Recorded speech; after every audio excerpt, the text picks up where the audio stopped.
Hello everyone, this is Madhu Thakur and welcome to my study diaries. देखिए, हम कर रहे थे फंडामेंटल राइट्स। तो फंडामेंटल राइट्स में हम 4 फंडामेंटल राइट कर चुके हैं कंप्लीट। आज हम देखने वाले हैं 5th फंडामेंटल राइट को। तो 5th फंडामेंटल राइट जो है वो कल्चर एंड एजुकेशन से रिलेटेड कुछ राइट्स देता है इंडियन सिटीजन्स को। ठीक है, तो देखो इसमें जो आर्टिकल्स इंक्लूड हैं वो आते हैं आर्टिकल 29 एंड आर्टिकल नंबर 30। अब इस 5th फंडामेंटल राइट के अंदर 2 आर्टिकल इंक्लूड हैं जो आज हम देखने वाले हैं। तो देखो, आर्टिकल नंबर 29 जो है वो क्या प्रोटेक्शन देता है। तो देखो, ये प्रोटेक्शन देता है protection of interest of minorities, यानी कि माइनॉरिटीज़ के इंटरेस्ट को ये प्रोटेक्ट करता है आर्टिकल नंबर 29। ठीक है, अब देखो इसमें आपको 2 मेन पॉइंट्स जो हैं वो याद रखने हैं। ठीक है, तो फर्स्ट पॉइंट जो है वो क्या बोल रहा है, article 29 provides that sections of any section of this citizens residing in any part of India having a distinct language, script and culture of its own shall have the right to conserve the same. ठीक है, अब देखो first point में बोला गया कि कोई भी सेक्शन है सिटीजन्स का, ठीक है, आप सेक्शन ऑफ सिटीजन ज़रूर याद रखिए। ठीक है, कोई भी सेक्शन है सिटीजन्स का जो कि रिजाइड करता है इंडिया के किसी भी पार्ट में। ठीक है, वो किसी भी इंडिया के किसी पार्ट में रिजाइड करता है और उस सेक्शन की डिस्टिंक्ट लैंग्वेज होनी चाहिए, डिस्टिंक्ट या तो स्क्रिप्ट हो या डिस्टिंक्ट कल्चर हो। तो वो क्या कर सकता है, अपनी लैंग्वेज, स्क्रिप्ट और कल्चर को प्रोटेक्ट करके, यानी कि उसको कंजर्व करके रख सकता है। ठीक है, उसको ये राइट है अपनी लैंग्वेज, स्क्रिप्ट और कल्चर को कंजर्व करने का। ठीक है, तो फर्स्ट पॉइंट आई होप कि आपको क्लियर हो गया होगा। और ये सिंगल पर्सन की बात नहीं करता, ये ग्रुप ऑफ पर्सन्स की बात करता है, यानी कि पूरे सेक्शन की बात करता है। ठीक है, तो उस पूरे सेक्शंस को ये राइट है कि वो अपनी लैंग्वेज, स्क्रिप्ट और कल्चर को कंजर्व कर सकते हैं। ठीक है, अब सेकंड पॉइंट देखिए, no citizen shall be denied admission into any educational institution maintained by state और receiving aid out of state funds on ground of religion, race, caste and language. अब देखो सेकंड पॉइंट बोलता है कि कोई भी citizen जो है इंडिया का, उसको डिस्क्रिमिनेट नहीं किया जाएगा किसी भी एजुकेशनल इंस्टीट्यूशन में जिसको कौन मेंटेन करता है, स्टेट मेंटेन करती है या तो स्टेट फंड जहाँ पे प्रोवाइड करती है। और किस बेसिस पे उसको डिस्क्रिमिनेट नहीं किया जाएगा, कौन से ग्राउंड्स पे, रिलीजन, रेस, कास्ट और लैंग्वेज। ठीक है, तो रिलीजन, रेस, कास्ट और लैंग्वेज के बेसिस पे आपको किसी भी एजुकेशनल इंस्टीट्यूशन में जो कि स्टेट मेंटेन करती है वहाँ पे डिस्क्रिमिनेट नहीं किया जाएगा। अब इसका एग्जाम्पल हम देखते हैं, जैसे मान लीजिए मदरसे होते हैं, तो वहाँ मदरसों में किसी पर्सन को एडमिशन लेनी है और वहाँ पे आपको बोला जाता है कि अगर आपको उर्दू लैंग्वेज नहीं आती है तो आपको वहाँ एडमिशन नहीं मिल सकती। ठीक है, तो ये वायलेशन होगा आपके फंडामेंटल राइट का। ठीक है, तो आपको लैंग्वेज के बेसिस पे डिस्क्रिमिनेट नहीं किया जा सकता एजुकेशनल इंस्टीट्यूशंस में। ठीक है, जिसको स्टेट जो है वो मेंटेन करती है।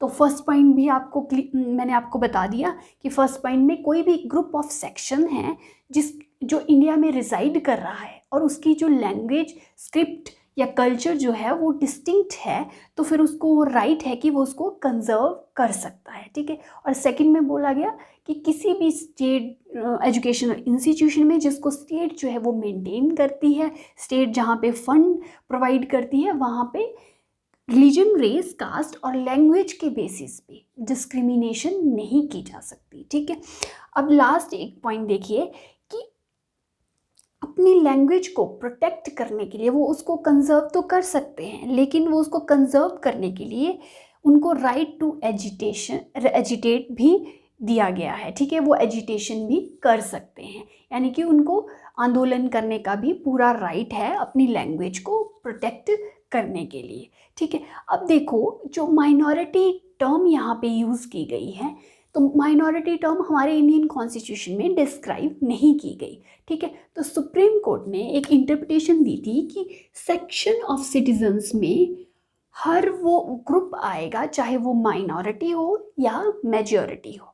ठीक है, अब जैसे नागालैंड है, नागालैंड में क्रिश्चियन जो है वो मेजॉरिटी में हैं, ठीक है, लेकिन माइनॉरिटी में हिंदू हैं, मुस्लिम्स हैं, ठीक है। तो हर स्टेट में डिफरेंट डिफरेंट कल्चर के लोग जो हैं वो मेजॉरिटी में हैं और माइनॉरिटीज़ में हैं।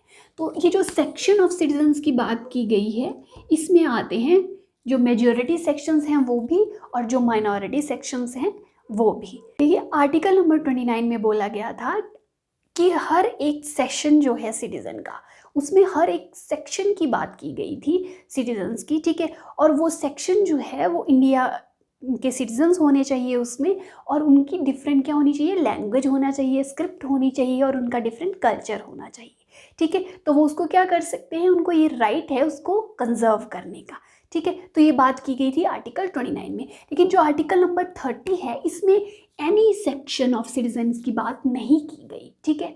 इसमें सिर्फ उन माइनॉरिटी सेक्शंस की बात की गई जिनका रिलीजन जो है डिफरेंट है और जिनकी लैंग्वेज भी है वो डिफरेंट है, यानी कि रिलीजियस और लिंग्विस्टिक माइनॉरिटीज़ की बात की जाती है आर्टिकल नंबर 30 में, ठीक है। तो देखिए article number 30, right of minorities to establish and administer educational institution, यानी कि इसमें राइट दिया गया टू एस्टेब्लिश करने का और एडमिनिस्टर करने का एजुकेशनल इंस्टीट्यूशन, यानी कि इसमें माइनॉरिटीज़ को ये राइट दिया गया कि वो एजुकेशनल इंस्टीट्यूशन जो हैं वो एस्टेब्लिश भी कर सकते हैं और उनको एडमिनिस्टर भी कर सकते हैं, ठीक है। और वो रिलीजियस और लिंग्विस्टिक माइनॉरिटीज़ की इसमें बात की गई।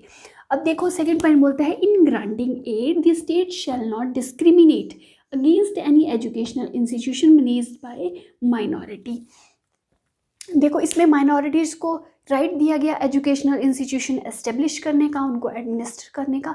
लेकिन देखो कुछ माइनॉरिटीज़ इंस्टीट्यूशंस ऐसे भी होते हैं जहाँ पे स्टेट क्या करती है, एड प्रोवाइड करती है, फंड प्रोवाइड करती है। तो जहाँ पे स्टेट फंड प्रोवाइड करती है वहाँ पे डिस्क्रिमिनेशन नहीं की जा सकती उन एजुकेशनल इंस्टीट्यूशंस में, ठीक है।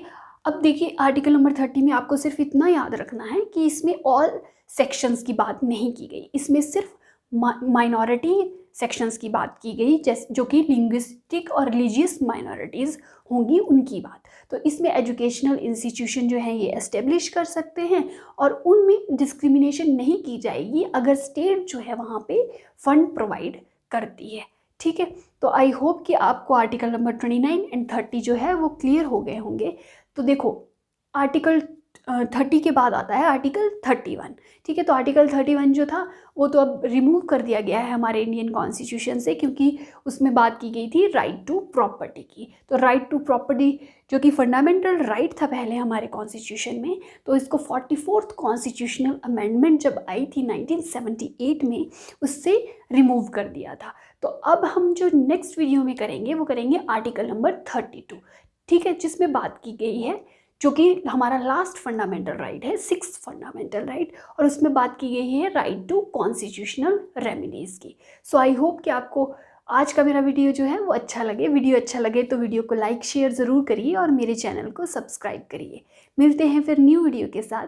Till then take care.